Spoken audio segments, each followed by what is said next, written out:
마태복음 10장 24절부터 42절까지 우리 한 목소리로 함께 읽겠습니다. 제자가 그 선생보다 또는 종이 그 상전보다 높지 못하나니 제자가 그 선생 같고 종이 그 상전 같으면 조카도다. 집주인을 바알세불이라 하였거든 하물며 그 집사람들이랴. 그런즉 그들을 두려워하지 말라. 감추인 것이 드러나지 않을 것이 없고 숨은 것이 알려지지 않을 것이 없느니라.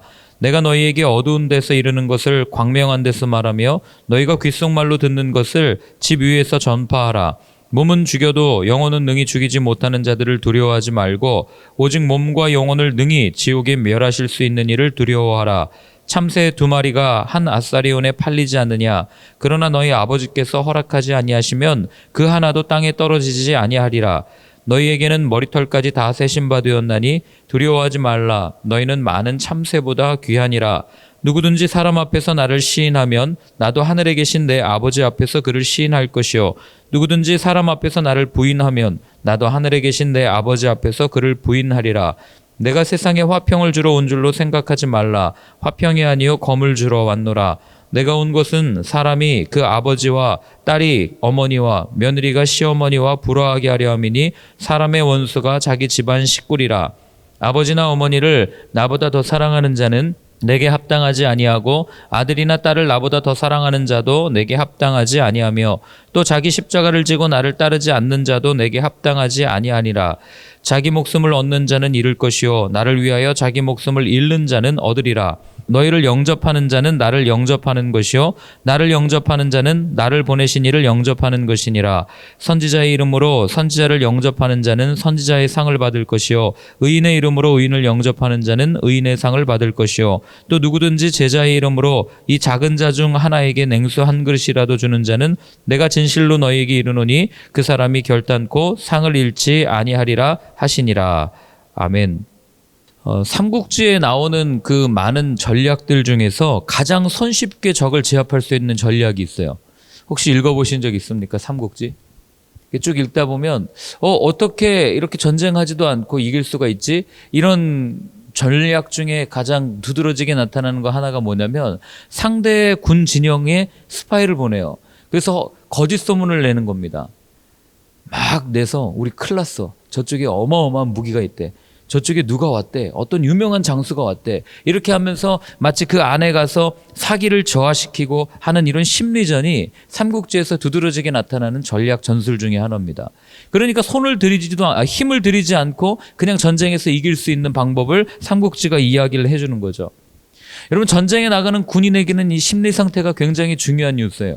그래서 어떤 마음을 가지고 나가느냐. 예를 들면 6.25 전쟁 때 우리는 중공군이 굉장히 많은 수가 이렇게 한국으로 넘어와서 마지막에 이제 중공군의 개입으로 나라가 어려워졌다 이렇게 생각하지만 그러나 학자들이 연구를 해봤더니 그 당시 중공군이 그렇게 많지가 않았대요. 우리가 생각하는 것 이상으로.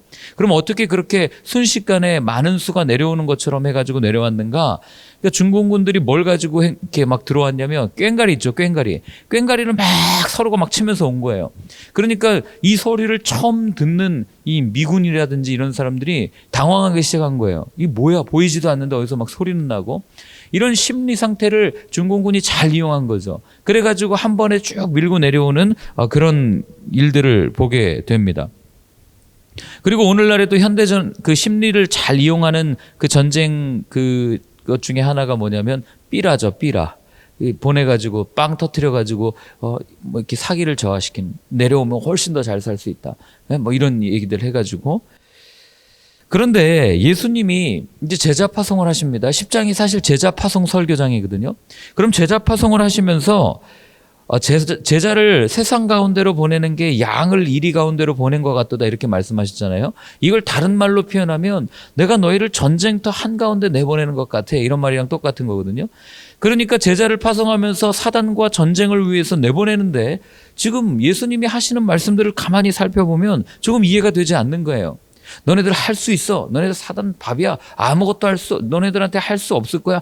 가는 데마다 너네가 환영받을 거고 가는 곳마다 너희들이 일이 잘 될 거야. 뭐 이렇게 해가지고 심리를 이게 막 사기를 좀 북돋아줘 가지고 보내는 게 맞는데, 그런데 예수님이 어제도 살펴봤지만 하시는 말씀은 그게 전혀 아니잖아요. 가면은 너네 어떻게 되는지 알아? 너네 박해를 받을 거야. 고난을 받을 거야. 어려움이 있을 거야. 그런 이야기를 예수님께서나 해주시는 거죠. 왜 예수님은 그런 말씀을 하셨을까? 그 답이 오늘 본문에 나옵니다. 자, 우리 먼저 24절과 25절을 같이 한번 읽겠습니다.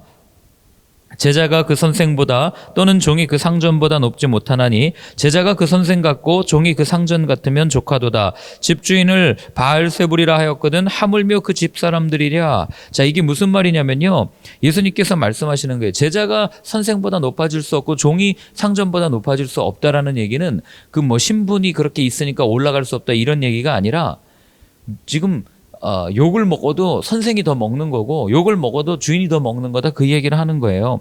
제자가 그 선생 같고 종이 그 상전 같으면 조카도다. 집주인을 바알세불이라 하였거든. 그러니까 예수님 쉽게 얘기하면 사람들이 예수님이 기적을 일으키는데 그 기적을 일으키는 걸 보고 귀신들의 힘을 빌려서 일으킨다고 이야기하는데 선생님한테, 그런데 하물며 그 집사람들이냐, 그 제자들은 어떻게 돼야겠느냐? 지금 그 예수님 그 얘기를 하는 거예요. 너희들이 나가서 기적을 베풀고 하면 나에게까지 귀신의 힘을 입어서 이렇게 비난하는데 너네들이 나가서 한다면 어떻게 하겠냐? 그러니 고난받는 건 당연한 거야. 지금 예수님이 그 말씀을 하고 계시는 거죠. 그렇기 때문에 여러분, 예수님의 말씀을 들은 이 제자들의 마음이 위축될 수 있다고 우리는 생각할 수 있어요. 예수님도 이런 어려움을 겪으셨는데, 이런 비난을 받으셨는데 하물며 우리는 오죽하겠나, 이런 생각을 할 수가 있는 거죠. 그런데 가만히 보면 예수님께서 이런 말씀들을 하시는 게 이게 사실은 어떤 사기저하를 위해서 말씀해 주시는 게 아니라 더 정확하게 따져가면 지금 정보를 주고 있는 거예요. 이미 사단의 모든 전략이 노출되어 가지고 예수님이 알고 계신 상태에서 많은 우월한 이 좋은 정보들을 제자들에게 줌으로 인해서 당황하거나 흔들리지 않게 하시는 예수님의 모습이라는 것을 알려주시는 거죠. 그들의 어떤 습성, 행동, 예측되는 행동들을 미리 말씀해 주심으로 제자들이 나가서 복음을 전할 때, 기적을 행할 때 실족하지 않고 실망하지 않고 넘어지지 않고 그 적의 기습, 적의 공격에 잘 대처할 수 있도록 지금 예수님께서는 정보를 주신 거예요. 그래서 예수님께서 하시는 말씀이 26절이에요. 그런즉 그들을 두려워하지 말라. 감추인 것이 드러나지 않을 것이 없고 숨은 것이 알려지지 않을 것이 없느니라. 이미 다 드러나 있다는 거예요. 우리가 여기서 아무리 비밀로 속닥속닥하고 얘기해도, 우리 옛말에 그런 말 있잖아요. 낱말은 쥐는 밤이죠. 낱말은 새가 듣고 반말은 쥐가 듣는다. 마찬가지로 저 하늘나라에서는 이 땅에서 일어나고 있는 일들을 이미 다 알고 있는 거예요. 그러니까 오늘 예수님이 말씀하시는 게 두려워하지 말아라. 감추인 게 하나도 없다. 가서 그냥 자신 있게 전해라. 그 말씀을 계속 이어서 하고 계시는 거예요. 그러니까 우리는 다 알고 있는 존재들이에요. 이미 예수님이 다 알려주셨어요. 그리스도인으로 살면 어떤 어려움이 있는지, 그리고 복음을 전하는 자의 삶의 태도, 삶의 모습이 어떠한지를 말씀해 주셨어요. 그러니까 알고 가게 되니까 실족이 없는 거고, 알고 가게 되니까 어려움이 없는 거고, 그리고 그 길이 어떠한 길인지 분명하게 보고 가니까 길을 잃어버릴 염려가 없다는 것을 우리는 알 수 있는 거죠. 자, 27절부터 31절까지 같이 읽습니다. 내가 너희에게 어두운 데서 이르는 것을 광명한 데서 말하며 너희가 귓속말로 듣는 것을 집 위에서 전파하라. 몸은 죽여도 영혼은 능히 죽이지 못하는 자들을 두려워하지 말고 오직 몸과 영혼을 능히 지옥에 멸하실 수 있는 이를 두려워하라. 참새 2마리가 한 아사리온에 팔리지 않느냐? 그러나 너희 아버지께서 허락하지 아니하시면 그 하나도 땅에 떨어지지 아니하리라. 너희에게는 머리털까지 다 세신 바 되었나니 두려워하지 말라. 너희는 많은 참새보다 귀하니라. 아멘. 자, 지금 예수님께서 말씀하시는 게 뭐예요? 집 위에서 전파하라. 그 다음에 그 앞에 어두운 데서 이르는 것을 광명한 데서 말해라. 이거는 그냥 쉽게 얘기하면, 야, 너네가 본 것들, 내가 너희들에게 준 능력, 그 힘을 가지고 나가서 당당하게 전해라. 기죽지 말고, 눌리지 말고, 복음을 전해라. 생명을 전해라. 지금 예수님이 그 말씀을 하시는 거예요. 앞에서는 박해를 받을 거야. 어려움을 겪을 거야. 그러니 그걸 듣는 제자들이 주눅 들어가지고 정말 갈 수 있을까? 어렵지 않을까? 이런 생각을 하는 제자들에게 당당하게 전해라. 그 얘기를 하는 거죠. 왜 그러냐? 그들은 우리가 두려워할 대상이 아니기 때문에. 사단이라고 하는 존재는 그냥 우리에게 겁을 주는 존재지.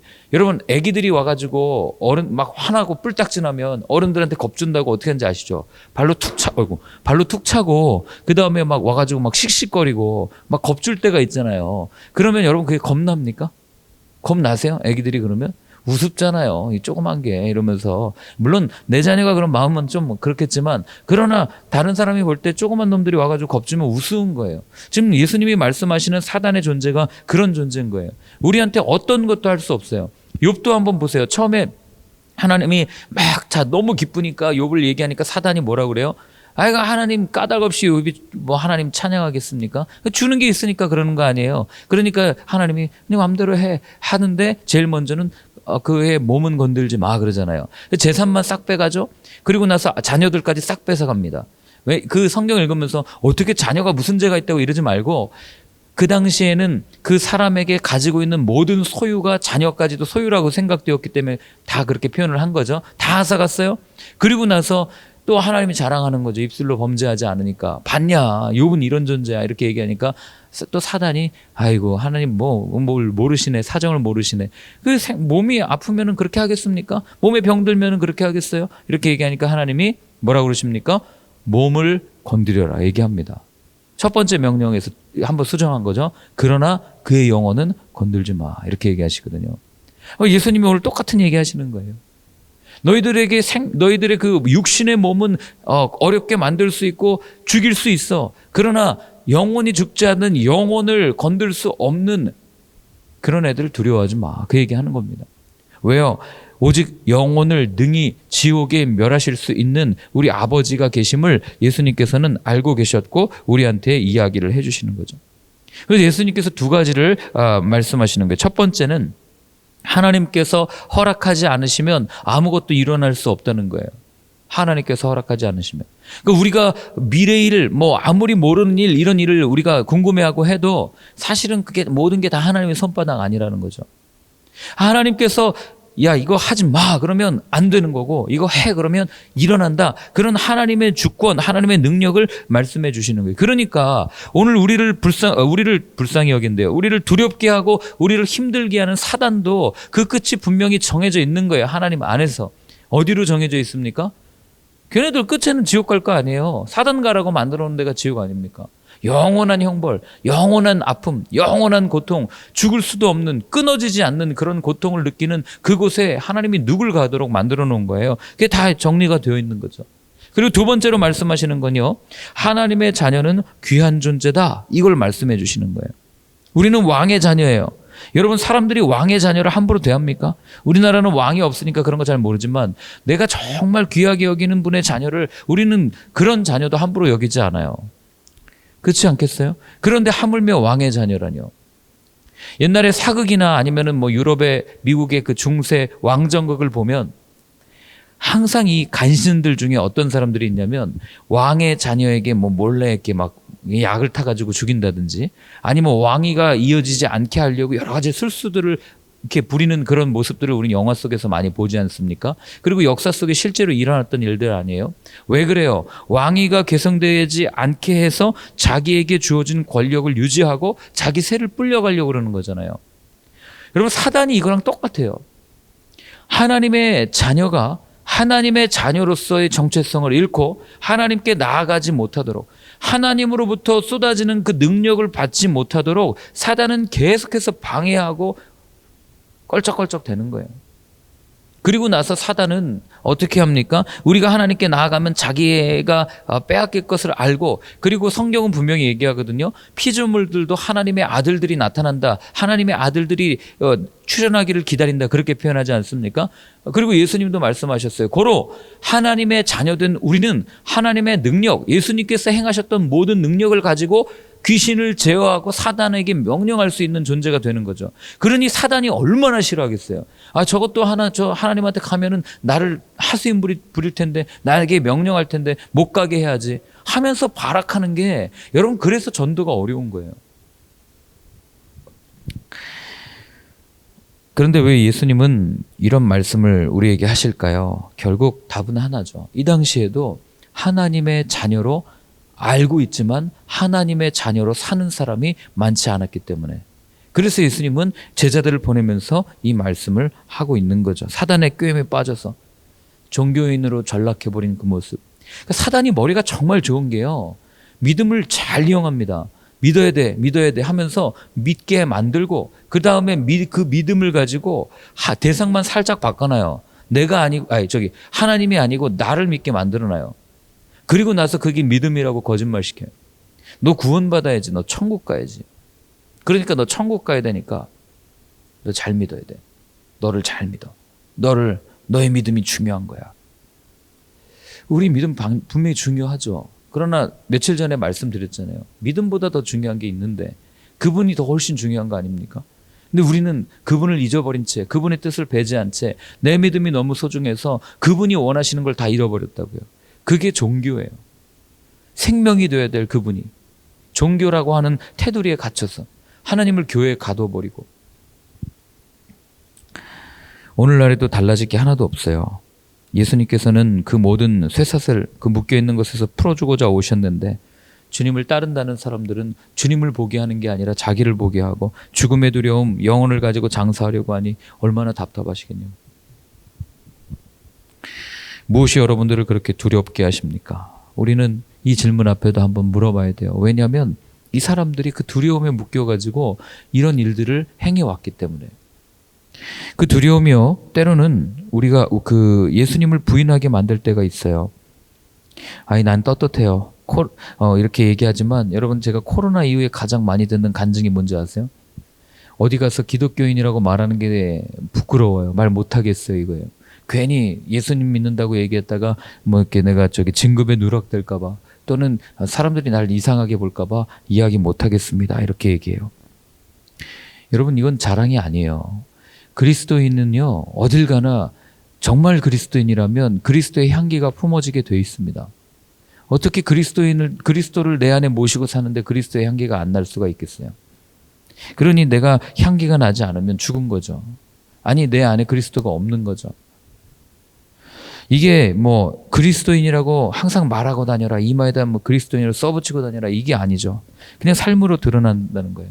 그런데 제가 가만히 그분들의 이야기를 들어보면 나는 코로나 이후에 더 심해진 것 같아요. 예수님 믿는다고 얘기 못할 것 같아요. 라고 말하는 그 동기를 가만히 보면은요, 이런 심리가 있어요. 나는 개독이 아니야. 나는 상식 있는 그리스도인이야. 나는 언론에 나오는 그들과는 달라. 그러나 여러분, 세상은요, 그들과 우리를 똑같이 보지 다르게 보지 않습니다. 그리스도인은 그리스도인으로 보지, 저들은 문제 있는 그리스도인들이고 이들은 나은 그리스도인이야, 이렇게 평가하지 않는단 말이에요. 우리만 다르다고 이야기할 뿐이죠. 그럼 그 가운데 우리는 어떻게 해야 됩니까? 변명할 필요 없어요. 그냥 너는 그리스도인이죠. 내 신앙을 가지고 살아가는 사람이에요. 그리고 누가 물으면 얘기할 수 있죠. 그래, 나는 니네들이 말하는 독 중에 가장 센 독인 개독이야. 이렇게 얘기하고 다니면 되잖아요. 뭐가 문제가 되겠어요? 그리고 그리스도를 믿는 것 때문에, 예수님을 믿는 것 때문에 수치를 당한다든지 어려움을 당하면 예수님 말씀하시잖아요. 그냥 당하면 되잖아요. 하늘에서 상급이 크다는데 예수님 때문에 당하면 뭘 그렇게 두려워가지고 저 사람이 날 이상하게 보지 않을까? 기독교 믿는다고, 예수님 믿는다고 하면 힘든데? 이렇게 생각할 필요가 전혀 없다는 거예요. 이미 아까도 얘기했지만 하늘에서 다 보고 있고 비밀이 하나도 없는데, 그리고 그런 믿음을 주님이 우리를 달아보실 거 아니에요. 제가 나가가지고 나는 그리스도인입니다, 이 얘기가 아니잖아요. 내 삶에서 정직하게 살고 사랑을 전하고 살고, 예수님이 말씀하신 대로 오른뺨 맞으면 왼뺨도 매번 대줄 수는 없잖아요, 우리의 심성이. 그럼 한 번쯤은 대주고, 그리고 한번 이렇게 좀 손해도 봐주면서, 그리고 나를 힘들게 하는 그 사람을 위해서 정말 눈물로 기도하는 그런 모습을 가지고 살아간다. 뭐가 문제가 되겠어요? 그러나 우리는 내가 손해를 볼까봐, 저 사람이 나를 어떻게 생각할까 하는 그 시선에 갇혀가지고, 나는 저들과는 달라요. 나는 교회 다니는데 우리 교회는 저 교회랑 좀 달라요. 이런 얘기를 하는 것은 아닌지 우리가 한번 돌아봐야 된다는 거죠. 여러분, 다른 교회가 욕먹으면요, 내 교회가 욕먹는 거예요. 이 생각을 잘 하셔야 됩니다. 다른 그리스도인이 욕먹는 거면 내가 욕먹는 거라고 생각하셔야 돼요. 물론 우린 잘못하는 거 서로를 향해서 지적할 수 있어요. 그러나 그 가운데 정말 사랑이 있는가? 그 교회를 살리기 위해서 우리가 비난하고 지적하는 건가? 한번 생각해 볼 필요는 있는 거죠. 그런데 예수님이 그 다음에 이어서 아주 무서운 얘기를 하세요. 자, 32절과 33절을 읽습니다. 누구든지 사람 앞에서 나를 시인하면 나도 하늘에 계신 내 아버지 앞에서 그를 시인할 것이요 누구든지 사람 앞에서 나를 부인하면 나도 하늘에 계신 내 아버지 앞에서 그를 부인하리라. 아멘. 여러분, 이 말씀 중에 여러분 뭐 이해 안 되는 단어 있으십니까? 더 이상 무슨 설명이 필요해요? 예수님이 모른다고 하시는데 너 나를 모른다고 했으니까 나도 너 모른다고 할 거야. 이렇게 말씀하시는 거죠. 근데 우리 이걸 잘못 오해하면 야, 예수님 진짜 쪼잔하시네. 아니 그때 한 번 그랬다고 그 똑같이 그렇게 하시나? 애야? 뭐 이렇게 표현할 수 있죠.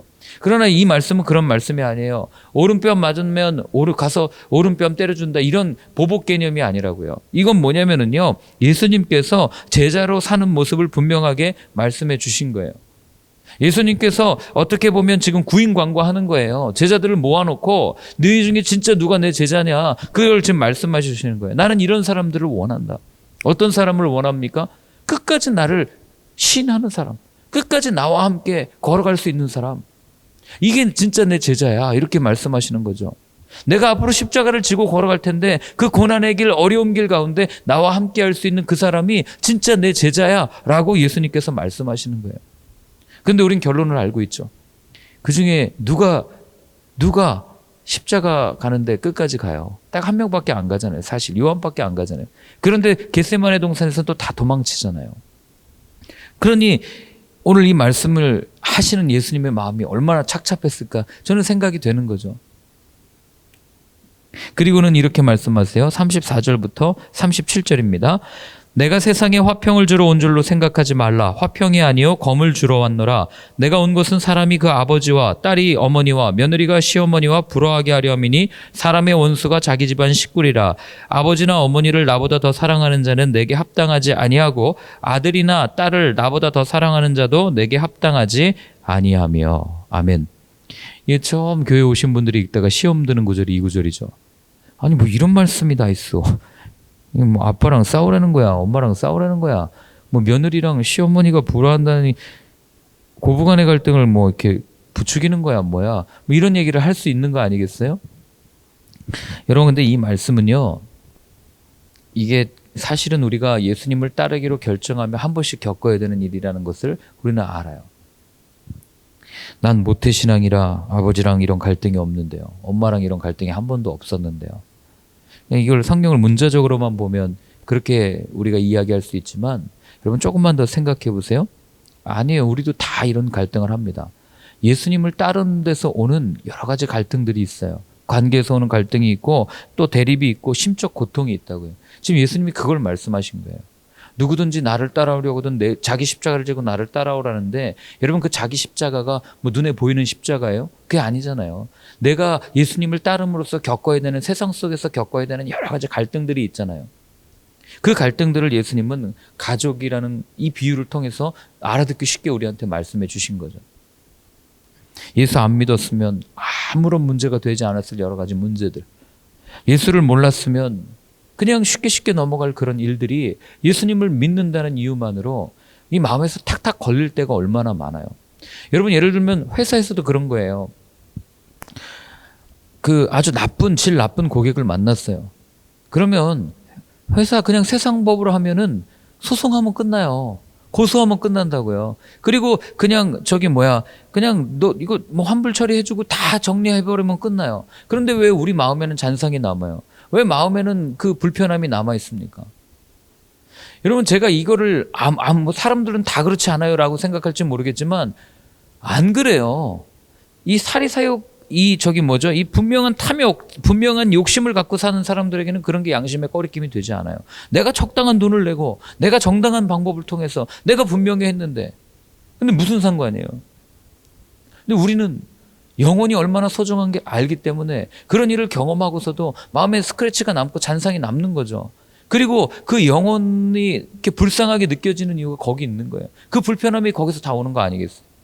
이런 갈등들을 예수님을 앞으로 따르면요, 따를수록 더 심해질 거예요. 그 결국에는 어떻게 되는지 아십니까?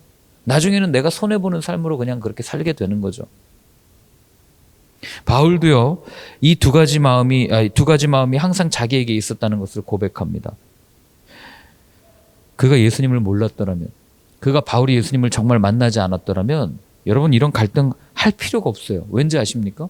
그냥 본인이 공부해온 율법대로만 살면 돼요. 근데 바울이 하는 갈등의 원인은 그 율법을 넘어서는 생명 때문에 갈등하는 거 아니에요? 어라 나는 공고한 사람이로다. 그 고백을 하는 이유가 거기 있는 거죠. 그런데 가만히 봤더니 예수님 안에서 갈등이 있긴 하지만 생명을 맛봤어요. 이 생명이 진짜 고난을 알았기 때문에 자기가 그동안 해오던 모든 율법, 옛 습관들 사이에서 갈등하는 거죠. 이걸 안 봤으면 이것만 따라가면 되는데. 현실과 믿음 사이에서 오는 여러 가지 갈등들. 그래서 여러분 요한복음에 예수님이 이렇게 말씀하셨어요. 15장 19절 20절인데 이게 이제 세번역 버전으로 보면 더 정확하게 뜻이 있거든. 제가 읽어드릴게요. 너희가 세상에 속하여 있다면 세상이 너희를 자기 것으로 여겨 사랑할 것이다. 그러나 너희는 세상에 속하지 않았고 오히려 내가 너희를 세상에서 가려 뽑아냈으므로 세상이 너희를 미워하는 것이다. 내가 너희에게 종이 그의 주인보다 높지 않다고 한 말을 기억하여라. 사람들이 나를 박해했으면 너희도 박해할 것이요 또 그들이 내 말을 지켰으면 너희의 말도 지킬 것이다. 아멘. 오늘 하신 말씀 가지고 그대로 이야기하는 거 아니겠어요? 그렇기 때문에 여러분 우리가 정말 평안한 삶을 꿈꾸지만 평안한 삶은 어떤 세상과의 타협 속에서 오는 게 아니에요. 진정 평안한 삶은 영적 싸움에서 오는 겁니다. 치열하게 싸워야 돼요. 그리고 치열함이 없으면 그 영적 다툼에서 내가 지거나 불편하면은요 우리는 끊임없이 갈등하는 거예요. 그러나 그 영적 싸움에서 이겨서 내가 이제 완전히 죽고 주님을 따라가겠다라고 결정하면 그때부터 내 마음 가운데는 평안이 임하기 시작하는 겁니다. 그래서 하시는 말씀이 38절 이하의 말씀이에요. 우리 42절까지 같이 한번 읽어보겠습니다.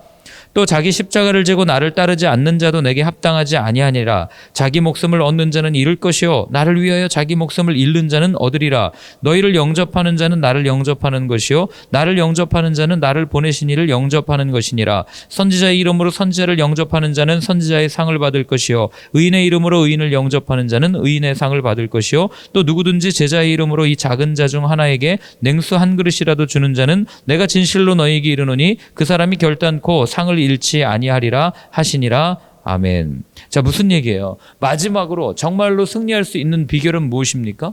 예수님께서 오늘 제가 제목을 예수님의 구인 광고라고 정해놨지만 예수님께서 원하시는 구인, 예수님께서 정말 원하시는 제자의 마지막 기준, 마지막 항목이 뭐냐면 오늘 본문에 나오는 거잖아요. 십자가예요.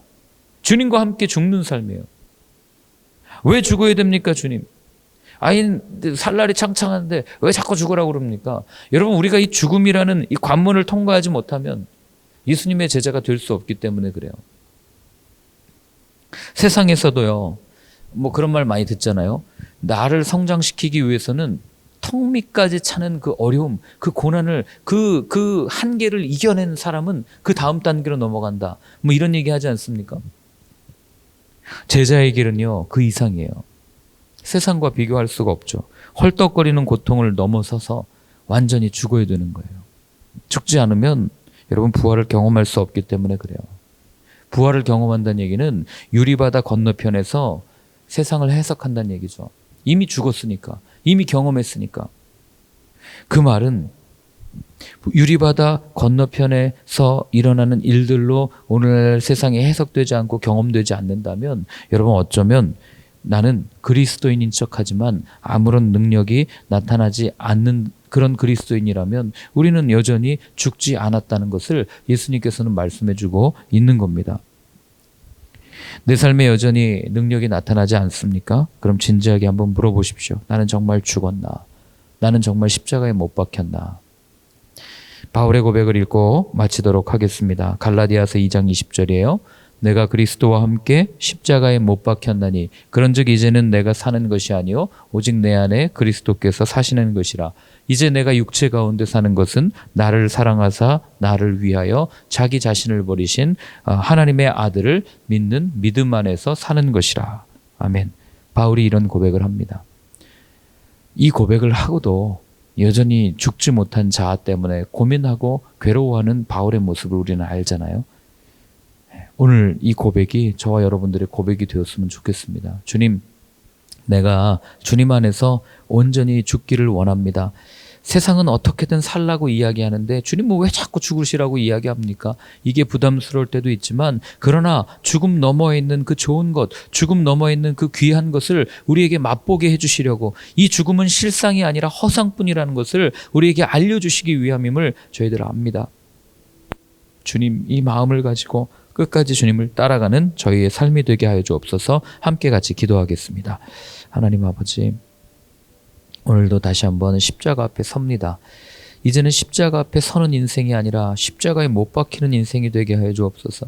십자가를 바라보며 관망하고 즐기는 인생이 아니라 십자가를 지고 걸어가는 인생이 되게 하여 주옵소서. 주님, 내 자아가 온전히 죽지 않았기에 여전히 헐떡거리고 여전히 갈등 가운데 있음을 고백합니다. 하나님 아버지, 매 순간순간 내가 걷고 있는 그 길 가운데 이런 갈등과 유혹과 어려움이 있을 때마다 다시 한번 내게 주어주신 십자가를 기억하게 하시고 그 십자가를 바라보며 주님, 내가 죽겠습니다 결단하고 정말로 죽을 수 있는 나의 삶이 될 수 있도록 주님 도와주시옵소서. 세상은 여전히 하늘의 밀을, 하늘의 씨앗을 기다리고 있습니다. 누군가는 죽어야 되지 않겠습니까? 누군가는 죽어야 많은 열매를 맺지 않겠습니까? 하나님, 우리가 그렇게 죽어나갈 수 있는, 그래서 주님과 함께 부활을 경험할 수 있는, 아름다운 열매를 맺는 하늘나라를 경험할 수 있는 저의 값진 인생이 되게 하여 주옵소서. 하나님 아버지, 오늘도 다시 한번 주님 앞에 결단합니다. 십자가를 보는 인생이 아니라 십자가를 지는 인생이 되게 하여 주시고, 십자가를 구경하는 인생이 아니라 십자가에 못 박히는 그런 인생이 되게 하여 주옵소서. 이제는 우리 주 예수 그리스도의 크신 은혜와 하나님 아버지의 사랑과 성령의 인도하심이 주님을 따라 주와 함께 십자가를 지고 주와 함께 십자가에 못 박히고 주와 함께 부활을 경험하겠다고 다짐하는 모든 분들 머리 위에 이제로부터 영원까지 늘 함께 하여 주옵시기를 간절히 축원하옵나이다. 아멘.